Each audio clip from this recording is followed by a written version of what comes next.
Hi everyone, welcome to our class. ఈరోజు మనం రాష్ట్ర భాష పేపర్ 1 గద్య భాగంలో నుంచి ఫస్ట్ లెసన్ సభ్యత కా రహస్య ఎక్స్ప్లెయిన్ చేసుకుందాం. ఈ లెసన్ మీకు పేజ్ నెంబర్ 36లో ఉంది. So let start with our lesson. ఈ లెసన్ సభ్యత కా రహస్య రాసింది మున్షి ప్రేమ్చంద్, ఉపన్యాస్ సామ్రాట్ మున్షి ప్రేమ్చంద్. ఈయన చాలా గొప్ప రైటర్. ఈయన రైటింగ్స్లో మనకి ఎక్కువగా మజ్దూర్లు, కష్టపడి పనిచేసే వాళ్ళ యొక్క సఫరింగ్ని, స్ట్రగుల్స్ని చాలా చక్కగా ఎక్స్ప్లెయిన్ చేస్తారు. ఫ్యాంటసీస్కి అలాంటి వాటికి దూరంగా ఉండి డౌన్ టు ద ఎర్త్ ఉంటాయి ఈయన రైటింగ్స్ అన్నీ. So let start with our lesson Sabhyata ka Rahasya. జనరల్గా సభ్యత మీన్స్ సివిలైజేషన్ అనే మీనింగ్ వస్తుంది. But according to our lesson సభ్యత మీన్స్ సోషల్ వెల్బీయింగ్ అని చెప్పుకోవచ్చు. అంటే సొసైటీలో మంచి వాళ్ళుగా గుర్తింపు పొందే వాళ్ళని, well mannered, well educated, well social status కలిగిన వాళ్ళందరినీ కూడా మనం సభ్యత ఇక్కడ ఎగ్జాంపుల్గా చెప్పుకోవచ్చు. ఈ లెసన్లో మెయిన్గా మనకి what is the real meaning of social well being or civilization, సభ్యత అని చెప్పడానికి రైటర్ ట్రై చేశారు. సో లెట్ స్టార్ట్ విత్ సారాంశ్. ఈ సారాంశ్తో మీకు ఈ లెసన్ అంతా కూడా బాగా అర్థమవుతుంది. అందుకని ఫస్ట్ సారాంశ్తో స్టార్ట్ చేసేద్దాం. పేజ్ నెంబర్ 43లో మీకు సారాంశ్ ఉంది. First paragraph. सभ्यता का रहस्य का लेखक उपन्यास सम्राट प्रेमचंद है. सभ्यता का रहस्य secrets of well being, socially well being अने ई लेसन नि रासिंदी प्रेमचंद. लेखक के मन में प्रश्न उठता है कि सभ्यता कौन है, असभ्य कौन है. సో మన లేఖక్కి ఒక డౌట్ వచ్చిందంట. సోషల్లీ వెల్ బీయింగ్ పర్సన్ ఎవరు and not well behavioured or bad charactered person ఎవరు అని తేల్చుకోవాలంటే ఎలాగ మనం తేల్చుకోవాలి అని క్వశ్చన్ వచ్చింది. సభ్యత కా లక్షణ్ క్యా హే అండ్ ఈ సోషల్ వెల్ బీయింగ్ అంటే ఏంటి, దానికి ఉండే క్యారెక్టరిస్టిక్స్ ఏంటి. इन प्रश्नों का उत्तर पाने के लिए वे बहुत चिंतित करते हैं. సో ఇలాంటి క్వశ్చన్స్ అన్నీ వేసుకున్నప్పుడు ఆయనకి చాలా చింత, బాధగా ఉంటుందన్నమాట. क्या किसी को बाहर से देखकर उनको सभ्य या असभ्य कह सकते हैं. ఒక పర్సన్ యొక్క అపియరెన్స్ని చూసి మనం అతను వెల్ మేనర్స్డ్ పర్సనా, బ్యాడ్ బిహేవియర్ పర్సనా అని చెప్పగలమా? చెప్పలేము. ఎందుకంటే with the appearance we can't justify others. इस संदर्भ में लेखक राय रतन किशोर नामक आदमी की कहानी बताते हैं. సో దీనికి ఎగ్జాంపుల్గా మన రైటర్ రాయ్ రతన్ కిషోర్ అనే ఒక పర్సన్ని ఎగ్జాంపుల్గా చెప్తున్నారు. రాయ్ కిషోర్ బాహర్ సే అత్యంత సభ్య దికాయి పడితే హే. సో రాయ్ రతన్ కిషోర్ బయట చూడడానికి వెల్ మేనర్స్డ్ అండ్ గుడ్ బిహేవియర్ పర్సన్లా కనిపిస్తూ ఉంటాడు. వే రిష్వత్ లేతే హీ నహీ. అతను లంచాలు, రిష్వత్ అంటే లంచం, లంచం అనేది తీసుకోవడం అనమాట. లేకిన్ వే అధిక్ దౌర్ పర్ జాతే హే ఔర్ యాత్రోం బత్తే కే రూప్ మే ధన్ కమాతే హే. కానీ ఎక్కువగా అతను టూర్స్ అనేవి వేస్తూ ఉంటాడు. అలా టూర్స్ అనేవి వేసి దాని నుంచి డబ్బులు బాగా సంపాదిస్తూ ఉంటాడు. ఉన్కే ఘర్ మే ధమ్డీ నామక్ ఏక్ నౌకర్ కామ్ కర్ రహా థా. సో ఆయన ఇంట్లో దమిడి అనే ఒక పేరు గల ఒక వ్యక్తి పనిచేస్తున్నాడు. ఏక్ రాత్ దమిడి కే ఘర్ మే కుచ్ మెహమాన్ ఆ గయే. ఒకరోజు ఆ దమిడి వాళ్ళ ఇంటికి కొంతమంది గెస్ట్లు వచ్చారనమాట. మెహమాన్ అంటే గెస్ట్లు. ఇస్లియే వహ రాత్ కామ్ పర్ నహీ ఆ సకా. సో ఆ రోజు నైట్ అతను పనిలోకి రాలేదు. నా ఆనే కే లియే రాయ్ సాహెబ్ నే దమిడి పర్ ₹2 కా జుర్మానా లగాయా. సో అతని రానందుకు ఆ రోజు నైట్ అతని జీతంలో నుంచి ₹2 అనేవి కట్ చేసేసాడు. అప్పట్లో ₹2 అంటే ఎక్కువే. ఇప్పుడు మనకి హండ్రెడ్స్, థౌజండ్స్ ఎలా వాల్యుబులో అప్పట్లో రూపీస్ అనేవి అంత వాల్యుబుల్ అనమాట. దమిడి కే పాస్ కుచ్ జమీన్ థీ. సో దమిడికి ఒక చిన్న భూమి ఉంది. జమీన్ సే జో మిల్తా థా వహ ఉన్కో పరివార్ కే పోషణ్ కే లియే పర్యాప్త్ నహీ థా. సో ఆ భూమిలో ఏదైనా పండించి అమ్మి ఆ వచ్చిన డబ్బులతో తన ఫ్యామిలీని చూసుకోలేకపోతున్నాడు. అందుకని బయట వేరేగా కూడా అతను పని చేస్తున్నాడు. ఉన్కే పాస్ 2 బైల్తే. సో ఆయన దగ్గర 2 బఫెలోస్ ఉన్నాయి. వహ చాహే తో మజ్దూరీ కర్కే పైసే కమా సక్తా థా. लेकिन किसान के लिए किसी के यहाँ जाकर మజ్దూరీ కర్నా అపమాన్ కా విషయ థా. సో అతను కావాలనుకుంటే వేరే చోటకి వెళ్ళి పని చేసి డబ్బులు సంపాదించగలడు. కానీ ఒక రైతుకి తన పొలంలో కాకుండా వేరే పొలంలో వెళ్ళి పని చేయడం అంటే అది అవమానంగా ఉంటుంది. ఇస్లియే ఉస్నే మజ్దూరీ నహీ కి. సో అందుకనే అతను వేరే పొలంలోకి వెళ్ళి పని చేయట్లేదు. बैल रखना किसान के लिए गौरव का विषय था. సో కిసాన్ మీన్స్ రైతులు, ఫార్మర్స్ దగ్గర ఆవులు, గేదెలు, గోట్స్ ఇవన్నీ కూడా ఎక్కువగా ఉంటాయి. వాళ్ళు డబ్బుల కన్నా ఎక్కువగా వీటన్నిటిని కూడా వాళ్ళ ఆస్తులుగా భావిస్తూ ఉంటారు. అండ్ వాళ్ళు చాలా బాగా జాగ్రత్తగా చూసుకుంటూ ఉంటారు. ఇస్లియే ఉన్కే పరేషానియోం కే బీచ్ మే బి వహ బైలోం కి రక్షా కర్తా థా. ఎన్ని కష్టాలు వచ్చినా సరే ఆయన వాటిల్ని అమ్మేయకుండా జాగ్రత్తగా చూసుకుంటున్నాడు. इधर गरीब किसान परंपराओं से चली आ रही बातों का अनुपालन कितनी कठिनाइयों के बीच में भी निभाता है. సో అతను పేదవాడైనా సరే వాళ్ళ ఫాదర్స్ దగ్గర నుంచి వస్తున్న ఆ పశు పోషణ అంటే ఆ జంతువులు ఏవైతే ఉన్నాయో వాటిని జాగ్రత్తగా చూసుకోవడం దాన్ని వదలలేదు. राय साहेब के बाप दादा आदि ने दान धर्म पूजा पाठ आदि में मन लगाकर कच्चा करते थे. కానీ ఇటువైపు రాయ్ సాహెబ్ వాళ్ళ ఫాదర్స్ అందరూ కూడా దాన ధర్మాలు, పూజలు, పునస్కారాలు ఇవన్నీ బాగా చేపించేవారు. ఎక్కువగా వాటి మీద డబ్బులు కూడా ఖర్చు పెట్టేవారు. लेकिन राय साहब ने अपने पास बहुत धन होने पर भी दान धर्म पूजा पाठ आदि सब कुछ छोड़ दिया. కానీ రాయ్ సాహెబ్ మాత్రం తన దగ్గర డబ్బున్నా సరే ఇలాంటి వేటికి ఖర్చు పెట్టకుండా చాలా పిసినారుగా బిహేవ్ చేస్తున్నాడు. तो लेखक सोचते हैं कि उनके परेशानियों के बीच में भी अपने परंपरा को निभाने वाले धमड़ी सभ्य है या राय साहेब सभ्य है. సో ఇక్కడ మన రైటర్కి ఒక డౌట్ వచ్చిందనమాట. ఎన్ని కష్టాలున్నా, తనకి తినడానికి ఇబ్బందిగా ఉన్నా సరే తన మీద డిపెండ్ అయిన ఆ జంతువుల్ని ప్రేమగా చూసే ఆ కిసాన్, ఆ రైతు అయిన దమిడి సోషల్లీ వెల్బీయింగ్ పర్సనా, లేదా తన దగ్గర పనిచేసే నౌకరు కొన్ని కారణాల వల్ల రాకపోవడం వల్ల డబ్బులు కట్ చేసేసిన ఈ రాయ్ సాహెబ్ గొప్పవాడా, వీళ్ళిద్దరిలో ఎవరు సోషల్లీ వెల్బీయింగ్ పర్సన్ అని మన రైటర్కి డౌట్ వచ్చింది. షహర్ మే ఏక్ రాయిస్ ఖూన్ కే మామలే మే ఫాన్స్ గయా. సో ఒక సిటీలో ఒక రాయిస్ అంటే ఒక బాగా డబ్బులున్న వ్యక్తి మర్డర్ కేసులో ఇరుక్కున్నాడు. ఉన్కి జమానత్ లేనే కే లియే రాయ్ సాహెబ్కి కుష్మదియే హోనే లగి. సో అతనికి బెయిల్ ఇప్పించడానికి రాయ్ సాహెబ్కి ఏంటో చాలా మొహమాటంగా అనిపించింది. రాయ్ సాహెబ్కో ప్రత్యక్ష రూప్ సే రిష్వత్ లేనే కే లియే డర్తా. సో రాయ్ సాహెబ్కి డైరెక్ట్గా లంచం తీసుకోవాలంటే చాలా భయం. రాయిస్కి పత్ని రాయ్ సాహెబ్కి పత్ని సే మిల్తీ హే. సో ఆ రాయిస్ వాళ్ళ వైఫ్ వచ్చేసి రాయ్ సాహెబ్ వాళ్ళ వైఫ్ని కలుస్తారు.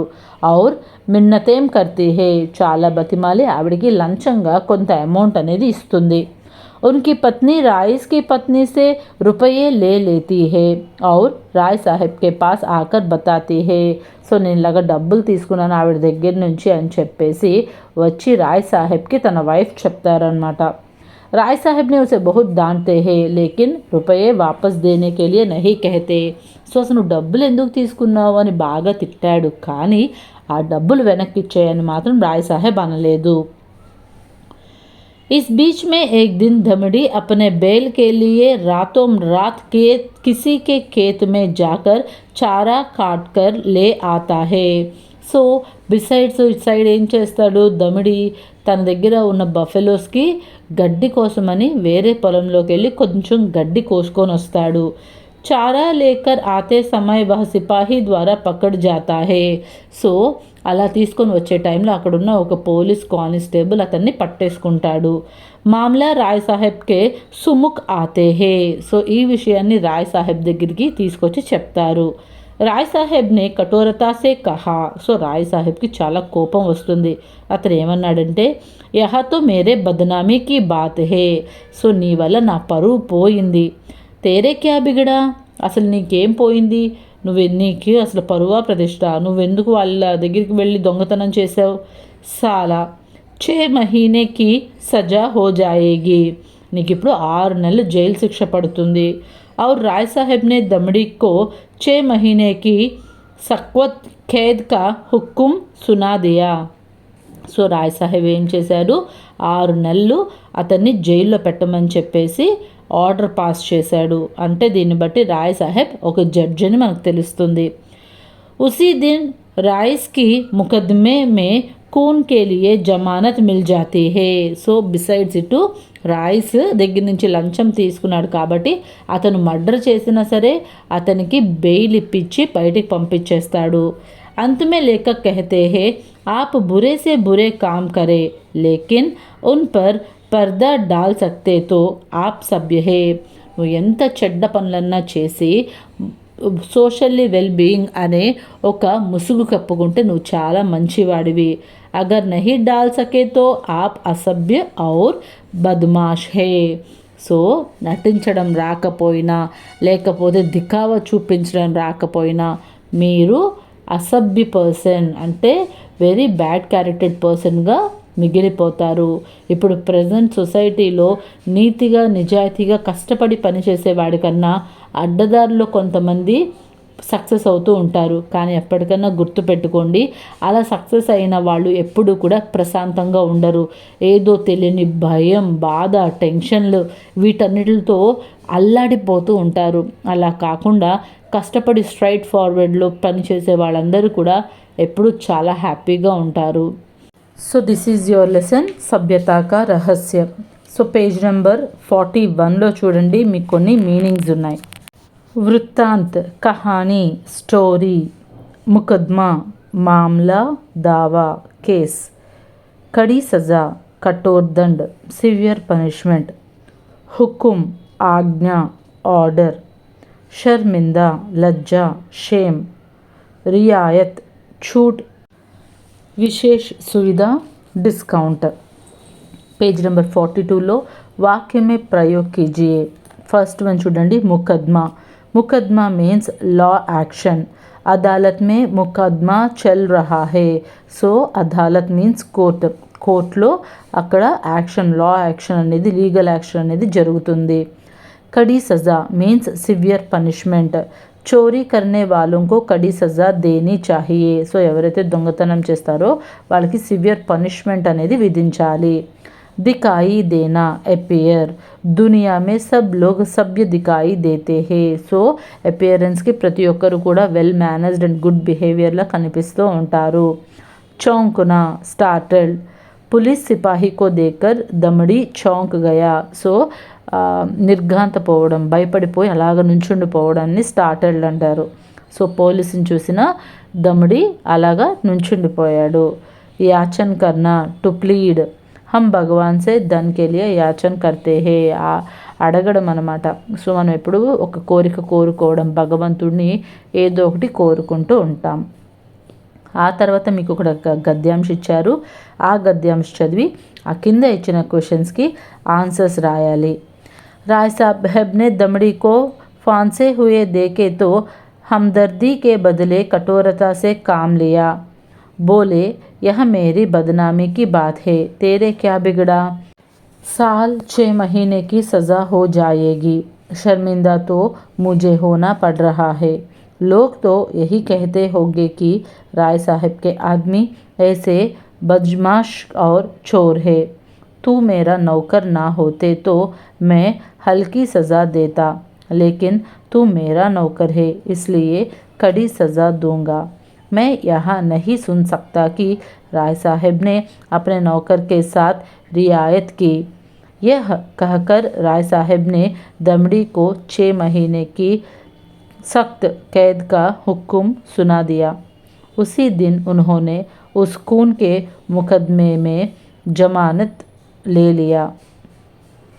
సో రాయ్ సాహెబ్ ఏం చేశాడు, కేవలం దమిడి గడ్డి కోసినందుకు అతన్ని అరెస్ట్ చేయించి, నీ వల్ల నా పరువు పోయింది, వేరే వాడైతే తక్కువ శిక్ష వేసేవాడిని, కానీ నువ్వు నా దగ్గర పని చేస్తున్నావు, అయినా దొంగతనం చేసావు కాబట్టి నీకు కఠినమైన శిక్ష వేస్తున్నా అన్నాడు. ఒకసారి ఇక్కడ మనం ఆలోచిస్తే తన దగ్గర పనిచేసే వ్యక్తి వేరే చోట గడ్డి, కేవలం పశువులకు పెట్టే గడ్డిని దొంగతనం చేసే పరిస్థితిలో ఉన్నాడు అంటే ఇతను ఇచ్చే జీతం అతనికి ఎందుకు సరిపోవట్లేదు అనే మాట రాయ్ సాహెబ్కి ఇక్కడ అర్థం కాలేదు. తన దగ్గర పనిచేసే నౌకరికి సరిపడా జీతం ఇచ్చి అతని అవసరాలు చూసుకోవాల్సిన బాధ్యత ప్రతి ఒక్కరి మీద ఉంటుంది. సో ఇక్కడ రాయ్ సాహెబ్ చేసింది తప్పని నా అభిప్రాయం. సో ఇక్కడ ఫస్ట్ క్వశ్చన్ ఏంటి, రాయ్ సాహెబ్నే కఠోరతా సే క్యా కహా. సో రాయ్ సాహెబ్ కోపంగా ఏమని అన్నాడు, రాయ్ సాహెబ్నే కఠోరతా సే కహా యహ మేరే బద్నామీకి బాత్ హే, ఇది నా పరువు పోయే పని. తేరే క్యా బిగడా, నీకేం పోయింది. సాల్ 6 మహీనేకి సజా హో జాయేగి, సో నీకు అటు ఇటుగా సంవత్సరంన్నర జైలు శిక్ష పడుతుంది అని చెప్పాడు. నెక్స్ట్ క్వశ్చన్, రాయ్ సాహెబ్నే దమడి కో క్యా సజా ది. సో రాయ్ సాహెబ్ దమడిని ఎలా పనిష్ చేశారు. రాయ్ సాహెబ్నే దమడి కో 6 మహీనేకి సఖ్త్ ఖైద్ కా హుకుం సునా దియా. సో 6 నెలలు జైలు శిక్ష విధించారు. కిస్నే కబ్ ఖూన్ కే ముకద్మే మే జమానత్ లేలి. జమానత్ మీన్స్ బెయిల్. ఎవరు జమానత్ తీసుకున్నారు. जिस दिन राय साहब ने दमड़ी को सजा दी उसी दिन उन्होंने खून के मुकदमे में जमानत ले ली. సో ఒక గడ్డి పరక దొంగతనం చేసినందుకు దమిడికేమో 6 నెలలు శిక్ష వేశారు. మర్డర్ కేసులో ఉన్న రాయ్స్కేమో బెయిల్ ఇప్పించారు.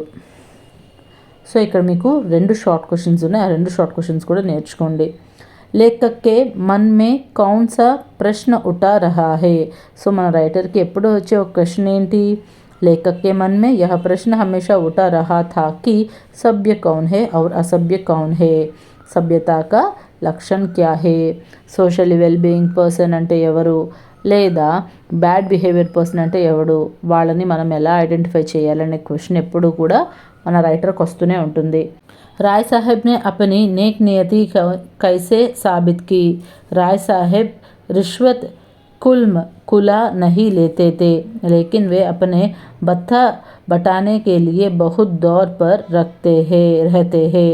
సో రాయ్ సాహెబ్ తన యొక్క హానెస్టీని ఎలా ప్రూవ్ చేసుకుంటున్నాడు. నేకినియత మీన్స్ హానెస్టీ. ఆయన డైరెక్ట్గా లంచం తీసుకోడు, కానీ టూర్లు అని చెప్పి ఇవని చెప్పి ఎక్స్ట్రా ఎక్స్పెన్సెస్ ఏవైతే ఉంటాయో వాటి ద్వారా బాగా డబ్బు సంపాదిస్తూ ఉంటాడు. So this is your lesson Sabhyata ka Rahasya. ఇందులో essay answer is very important. మీరు ఎస్సే ఆన్సర్ బాగా నేర్చుకోండి. ఇది కొంచెం పెద్దగా ఉంది.